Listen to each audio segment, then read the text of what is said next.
संध्याकाळचा चहा असो किंवा मुलांसाठी स्नॅक्स नेहमीचे तेच तेच चिवडा चकली खाऊन मुलं कंटाळतात. एक वेळेस अशा प्रकारे हा नाश्ता बनवून बघा. मुलं काय मोठे अगदी आवडीने खातील. तर त्यासाठी इथे मी घेतलेलं आहे एक भांडं. त्यामध्ये 1 कप मैदा घेतला छान चाळून मैदा इथं मी वापरलेला आहे.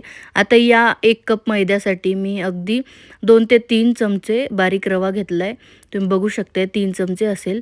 त्यामध्ये जिरे टाकायचे आहेत, तीळ टाकायचे आहेत पांढरे, लाल मिरची पावडर टाकणार आहे. थोडीशी हळद टाकायची आहे. चवीपुरतं मीठ टाकूया.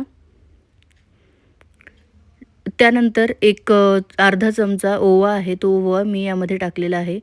चिली फ्लेक्स आहेत. चिली फ्लेक्ससुद्धा आपण यामध्ये टाकूया. ते दिसायला खूप सुंदर दिसतात.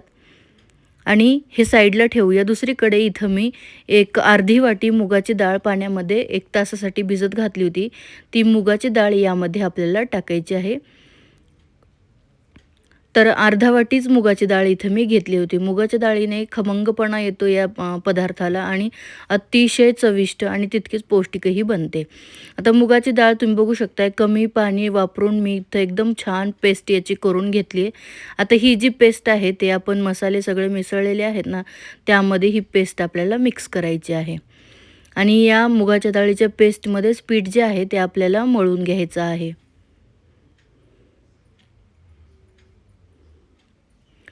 आता यामध्ये गरम तेल टाकूया थोडंसं. 2 चमचे तेल मी इथं वापरलेलं आहे. 2 चमचे तेल आपल्याला इथं टाकायचं आहे. आणि त्याच्या मुगाची डाळ आहे त्यामध्येच आपल्याला हे सर्व पीठ मिक्स करून घ्यायचं आहे. लागलं तर नंतर पाणी वापरायचं आहे. सुरुवातीला या डाळीच्या पेस्टमध्येच आपण हे पीठ जे आहे ते छान असं भिजवून घेऊया. तर हाताने मी हे व्यवस्थित मिक्स करून घेणार आहे आणि पीठ जे आहे ते घट्ट असं मळून घ्यायचं आहे.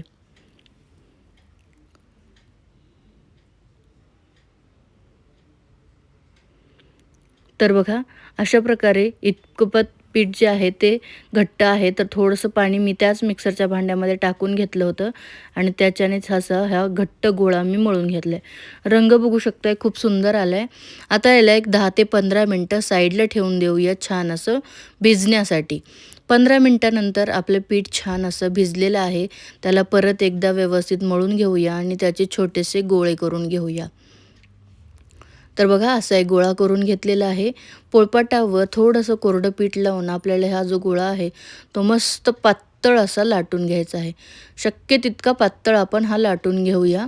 आता तुम्ही याला शंकरपाळ्याच्या आकारामध्ये कापू शकता किंवा असं वेगवेगळ्या शेपचे जे कटर असतात त्या शेपच्या कटरनी कापू शकता. मुलं अगदी आवडीने खातात असे वेगवेगळे शेप्स असतील दिसायला ते खूप छान दिसतं.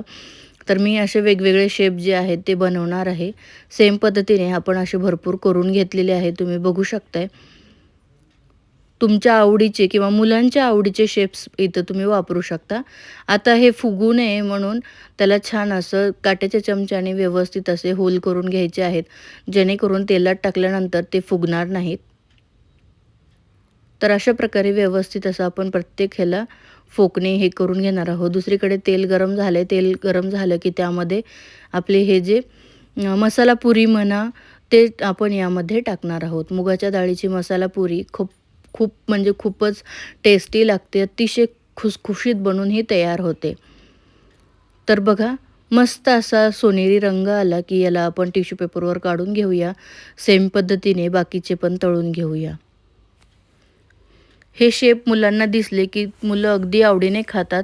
संध्याकाळी खेळून आले किंवा छोटी-मोठी भूक असेल तर तुम्ही हे त्यांना देऊ शकता. बिलकुल तेलकट होत नाहीत. अगदी कमी तेलकट हे होतात आणि मुगाच्या डाळीचे असल्यामुळे खूपच जास्त खमंगही लागतात. बघा किती मस्त झालेत. नक्की ट्राय करा. व्हिडिओ आवडला तर व्हिडिओला लाईक करा.